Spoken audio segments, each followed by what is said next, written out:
Welcome to Unfiltered Conversations on Money with me, RoseEllah.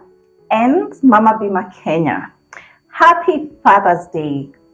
So now, Rose. Yes. When it comes to the financial responsibilities of a father in our lives, we can categorize this in three key pillars. Oh, yes. Provide, protect, and lead. Okay? And to just get us started, when you think, of a father, okay? Yeah. And under the pillar of provide, you feel that you expect, a father to provide, food, Yes. shelter, Yes. clothing, water. I even want to say security, Yes. because really, fathers, even back in the day, like when I was a young girl, Yes. when I'd see my dad coming from the shamba, Yeah. possibly carrying mukahoa marigo in What is Spanglish. that? So in Spanglish, that means like coming with bananas home, Yeah. and possibly mangoes when it was, mango season, yes. But it was expected. Dad was not supposed to come back home empty-handed, Yes. Yes. And the truth is, when he was coming back home, he'd have mom by his side, possibly amebeba pia mzigo Yes. on her back, carrying potatoes, possibly also some sweet potatoes. And that is the setup that we grew up in an African, family. Yes. Where you knew dad goes out there to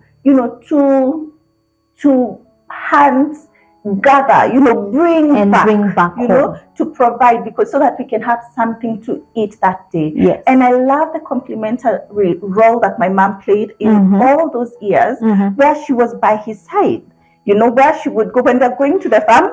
Yes. Wako pamoja. So and even to date, when I look at it, now I've grown up, now I'm a mother, I'm now married. Wow. And it's the same expectation that I have of my husband, who's now a father to my daughter. Yes. Where he is the provider, in the home, and I'm there also playing that role side by side. And 3 years ago, I left like full-time employment to actually now join him at the agency so that we can build this together. Oh, yeah. And you see that complementary role is still going on, Yes. where like I am here in front of the social media, bringing clients into You're the business leads. Yes. Or rather business development. Yes, business development lead, but he is now the head of business. He's the one overseeing all the operations, overseeing staff matters and all, ensuring that our clients are happy. So for me, when it comes to a father, from my own father to now the father of my child, I really expect a father to provide. Yes. To be a provider. Okay. Yes. And actually, I recently got married, and I think that's the same thing. Yeah. It was a scary thing because at first I was a single mother for so long, so I was playing both roles of being the father and being a mother. And let me tell you the truth: you can never play both roles. You can either be a mother and provide as a mother, but you can never provide as a father. Now that I've gotten married is when I actually know that there was a gap. Yes. Or rather, you may want to fill in that gap, but there's always that gap that is there. And that's why sometimes you see people shouting on social media that boys need their fathers, or women need their girls need their fathers, and all that, children need their father. And it's true, because there's that role that they play when it comes to the provision. It's also provision of even their own support. When I was growing up with my father, I remember one day he found me singing when I was doing dishes, and he said, "You have a golden voice." Oh, wow. I cannot sing to save my life today. Yes. But that pushed me to actually join. I had a very low self-esteem, or rather, I suffer from inferiority complex, or would I call it imposter syndrome? I suffer from imposter syndrome. I feel like I'm in a room that I don't belong. However, the fact that my father actually believed in me to say that I have a golden voice to sing. And my mother had me from a very long time singing, but she never said a word. Yake ni umeosha vyombo ama haujaosha, move on, you know. Move on. But this man came and told me, you have a golden voice. I kept singing, and thought one day maybe I'll be a singer. Here we are creating content. Yes. So that father figure, the father that I had, and he kept providing, and let me actually even acknowledge other fathers who are there. The ones that even stay at home. Some decide the wife is the one who has a better job and they stay at home. Believe me, you are appreciated 100%. Yes, because you do a role that not many men can actually take. So you're 100% appreciated. I love that. And if you feel I don't think it's the same role that a woman would actually take when they're taking care of your kids full time and you're the one who's working. And it's the most important role, keeping the family together. Yes. And I love that. And also in addition of that, provision, like a father being a provider, we also we expect a father to also provide like childcare and also education for the children, and we expect the father to play lead in that. And I'll tell you, so I grew up in a very, very village setup. Poor and all. But from back in the day, my dad had this huge vision of like who we could, like his children could turn out to be, and we could conquer like the poverty that we actually grew up in. And from a very young age, my dad had planted in my head that number one, I would go to Alliance Girls High School. Did you? Like, of course.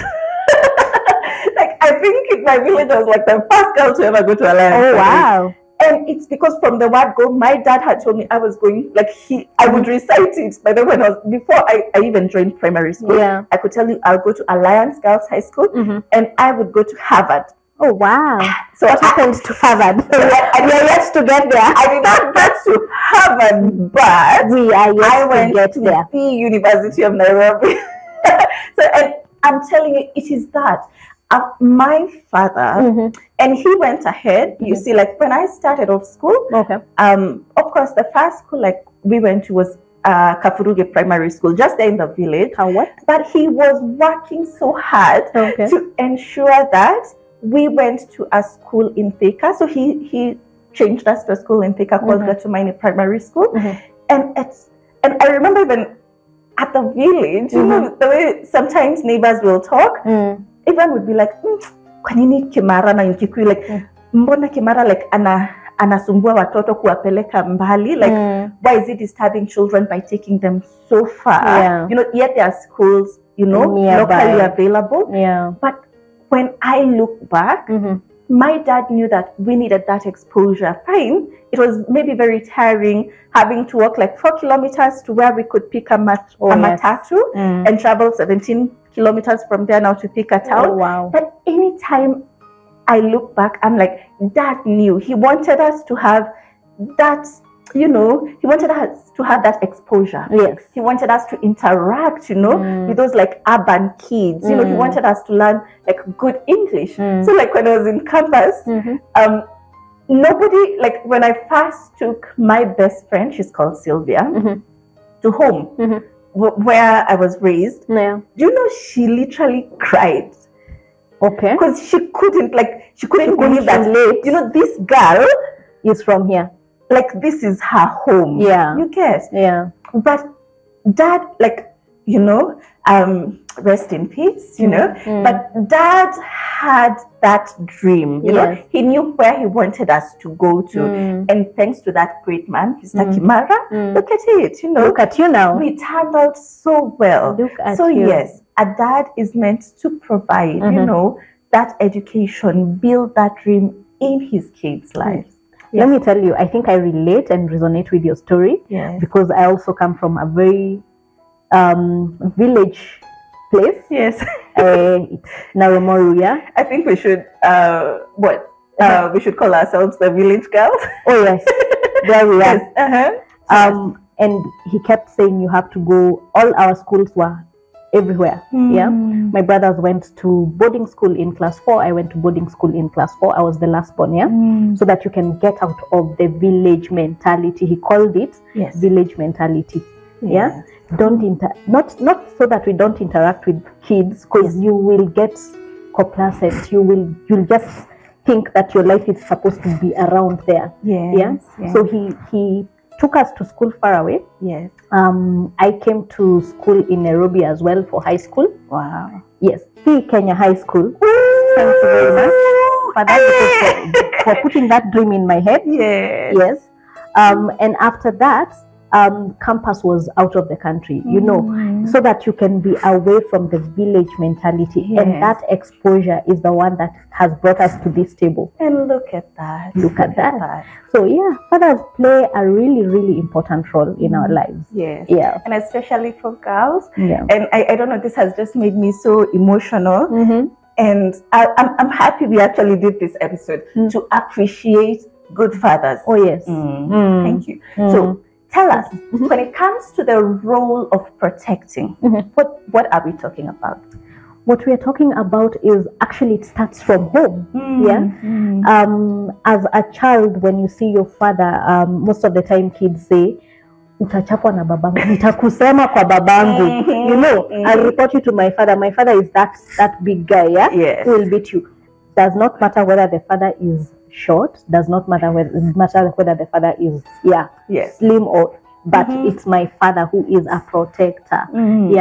So they always run, and that's how I have seen, actually, even with my father. He always protected first my mother, and also protected us.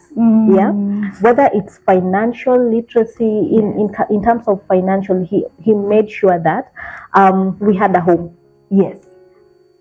Regardless of his income, he made sure we had a home. We have a cover on top of our heads. And we have food. So we are not going to run to neighbors. All that. Then another thing that he made sure is his retirement is taken care of. So we don't have, as kids, to actually take care of him when he retires. That was very good. And I've seen the same with my mother right now. The same discipline that he put in her for savings and all that is what she has. She's retaring next month. Actually this month. Oh, wow. End of the month. Beautiful. And what she wants for her retirement is to travel the world with her money. Nice. With her money, not with her money. Yes, not with our money. And that is what she took from my father when he was alive. I love that. Because when we talk of fathers providing security or protection for their families, we are also talking of that type of financial security. I mean, fathers, I expect a father, especially this modern day father. So I'll talk of my husband.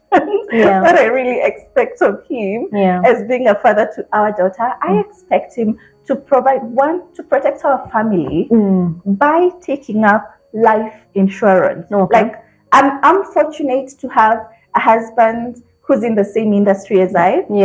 So we have a very heightened appreciation of what, life assurance policies do. But for me, when it comes to income protection, I don't play with that. You know? And by the way, you'll always notice we always mirror each other's policies. Like when I take, when it's time, for us to take an education policy, I'll take, he will take. And because we are always, we are pretty much same age, we are both born 86. So we always take same values, and it's something that we encourage each other. So whether it's an education policy we are taking, whether it's a whole life cover we are taking, we always mirror it. And the one thing that's at the back of our minds we always have is, if I am not there. Yeah. I do not want my Daniela and now Daniel to be out here struggling. Yes. You get? I want that payout to be made to them and for them to flourish. You get? And vice versa. Yeah. So for me, I expect a good father, to provide financial security by having enough income replacement in the home. I also expect him to provide financial security for the children. Especially by ensuring that their college fund is funded. And sometimes it's those small baby steps. Yes. It is. Where one year you're doing 5K, in another 2 years you're more liquid. Yes. You add another 10K into it every month on month. So for me, I expect a good father to ensure that 1, retirement is sorted. 2, life insurance, there's a proper income protection plan in place. 3, college is secured for the children. Yes. And we know for sure that's a huge responsibility on men, and that is why as women we try our best as well to try and chip in and help where we can. Especially if you have a supportive the way you have said, you have a supportive spouse. I'm lucky enough now to be in a relationship where I have a very supportive spouse. And it's when I'm starting my business, or as I'm going on with my business, I know for sure, even if I don't have income, I have it covered in terms of the expenses that are there, because the person is there. My partner is there. The other thing is, I try as much as possible, as well as a woman, to chip in where I can. We know the burden is heavy. So where I can be able to chip in, like in terms of responsibilities, rent has been paid, perhaps school fees has been paid, medical and life insurance has been paid. I can as well come in and decide, let me do, because right now it's a two income house. Let me do food for the house. Let me do shopping for clothes and all that, so that the person does not feel every burden is on me. And I'll tell you, because we live in a very patriarchal society, this is why you find a lot of our men really struggle. You get, anytime you hear statistics like in terms of like maybe suicide rates in Kenya, like it's at a ratio of like 3:1. With the 3 being, it's actually our men who are really self-harming. But it's because there's just so much burden on them, especially financially. So even us as women during this period, as we celebrate the amazing men in our lives, the amazing fathers in our lives, it's time just to, accept that in this day and age, we can't leave every single burden to our fathers. We need to do this to lighten this burden for them. We are in this together. We are in this together for sure. And another thing I think I like about our men is the fact that, or rather my father, is the fact that he thought about generational wealth when it came to to us when he was, I think, leading the family. So what he did is make sure that we have a roof, we have a farm, we have investments that are ongoing. We can actually all chip in as young as we were and we had started working. We started a fund, like a trust fund, where we started each contributing a certain amount, and with that amount we can be able to pass it on to our kids, or maybe pay school fees for our kids once maybe someone is struggling somewhere. Life happens sometimes. So maybe someone is struggling somewhere and you can get money from the trust fund and you can pay for the kids. That I loved about, like, he had that vision from a while back until now he came to pass. And he had actually thought it through. I loved that. And we cannot take out of that trust fund. Just as at yet. Until it's about a few years, like 10 years now. Wow, lovely. I agree. For me, I also expect the fathers in our lives to play that role of leading, teaching the children, because generational wealth is not all about leaving money, like huge sums of money. It's about also teaching and passing on the rights, like financial discipline, teaching the children. So when you finally get this money, this is then how you use it to even build more for the other generation. Exactly. And for leading as well, I see a lot of families actually struggle, and I think we have seen companies.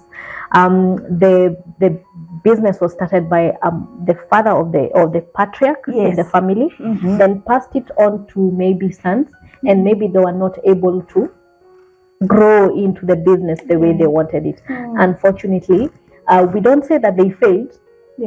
But I think we as Africans should embrace the fact that we need to involve our children when we are bringing up businesses and companies, so that we can move them from one generation to another. It doesn't die with a dream career. Yes. We appreciate that fathers play a very crucial role, and you, our fathers, provide significant mental and emotional pillars of love, guidance, security, support, and wisdom. Happy Father's Day 2023. Thank you for tuning into the Unfiltered Conversations on Money. And until next time, ciao.